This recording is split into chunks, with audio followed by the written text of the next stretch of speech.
IPL में अगर आपको लखनऊ सुपर जायंट्स बहुत पसंद है तो उनका एक स्टेटमेंट आपको जरूर याद होगा कि वो ऋषभ पंत को चाहते थे कि 15 साल खेल ले, 3-4 टाइटल मतलब जितने वो जिता सकते वो जिता दे।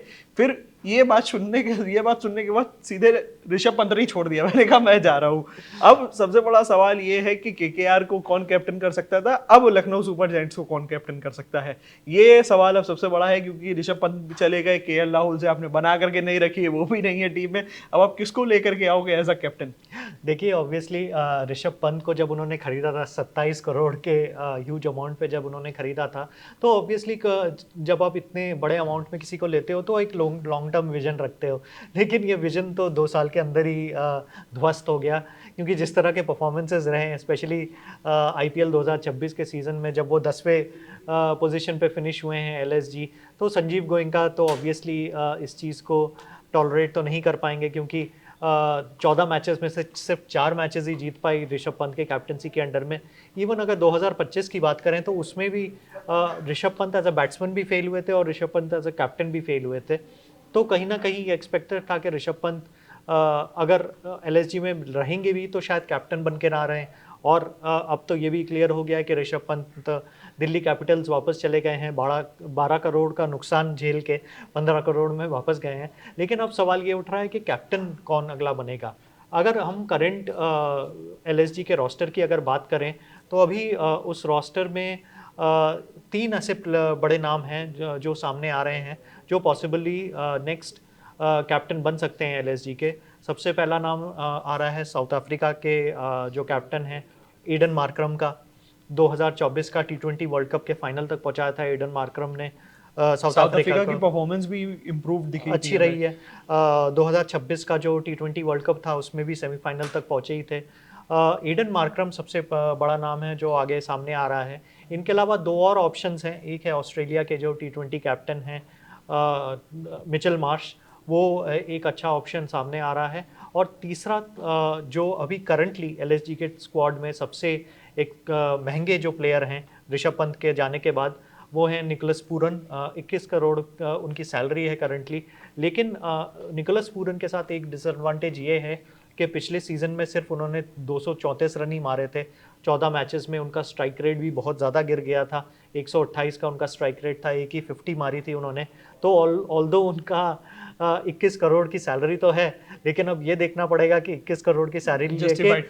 जस्टिफाइड है कि नहीं है और वो रिटेन होंगे कि नहीं बट होंगे। लखनऊ सुपर जायंट्स को आदत सी नहीं हो गई है कि मोटी सैलरी देने के बाद कम एक्सपेक्टेशन। हालांकि आदत तो केकेआर को भी हो गई होगी बट क्या मोटा पैसा दे करके अब आपका वो प्लेयर जो है वो कैप्टन भी नहीं कर पा रहा है, ये दिक्कत की बात नहीं है? देखिए अब ये तो देखना पड़ेगा कि निकोलस पूरन को इस सीज़न रिटेन करती है कि नहीं करती है, जो कि मुझे थोड़ा अनलाइकली लग रहा है। क्योंकि जिस तरह का सीज़न हुआ है निकोलस पूरन का 21 करोड़ अगले 2027 के सीज़न के लिए मुझे तो बहुत ही अनलाइकली लग रहा है। क्योंकि अगर उसी कंपैरिजन में हम देखें कि एडन मार्करम की सैलरी वो सिर्फ 2 करोड़ की सैलरी है उनकी। और इस टाइम पे एडन मार्करम जो है ऐसे 20 में भी सुपर जायंट्स की टीम के लिए खेलते हैं। 100 में मैनचेस्टर सुपर जायंट्स जो टीम है उसके कैप्टन हैं। मैनचेस्टर सुपर जायंट्स को अच्छे से लीड कर रहे हैं।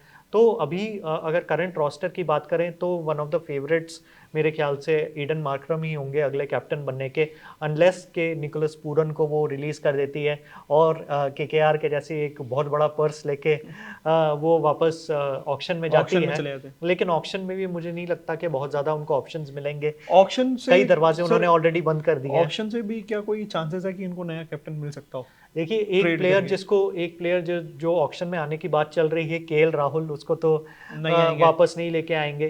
केएल राहुल हो सकता है अगर ऑक्शन में आ जाए तो केकेआर जैसी टीम है वो उन पे ज़्यादा बिड करे।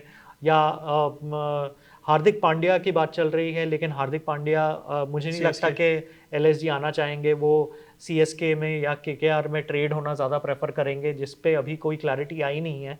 क्योंकि मुंबई इंडियंस भी अभी रिव्यू कर रही रिव्यू है कर रही है सीए। और शायद उधर से भी स्टेटमेंट आया कि शायद के हम ना रिलीज करें या फिर कुछ इस हो टाइप सकता है ना रिलीज करे, बट जिस तरह का माहौल बन गया था मुंबई इंडियंस में और जिस तरह से बिहेव किया था हार्दिक पांड्या ने, और स्पेशली उन्होंने अपना जो बेस है अपना जो घर है वो कम्प्लीटली मुंबई से शिफ्ट करके बैंगलोर बेंगलुरु में। शिफ्ट हो गए हैं। तो कई इंडिकेशंस हैं कि शायद मुंबई इंडियंस में उनका जो दौर था एज कैप्टन वो शायद ख़त्म हो रहा हो, लेकिन ये तो पक्का है कि इनमें से कोई भी प्लेयर एलएसजी तो नहीं जाना चाहेगा इस टीम पे, तो उनके पास ऑप्शंस काफ़ी कम रह जाते हैं। तो लिमिटेड ऑप्शंस के साथ एलएसजी का नया कैप्टन कौन हो सकता है, ये आप हमें कमेंट सेक्शन में जरूर बताइए और बने रहिए हमारे साथ। फॉलो करिए हमारे व्हाट्सएप चैनल को, इस पे हम सारी लेटेस्ट अपडेट्स देते रहेंगे। बने रहिए हमारे साथ, देखते रहिए cricket country. Thank you for watching. Thank you.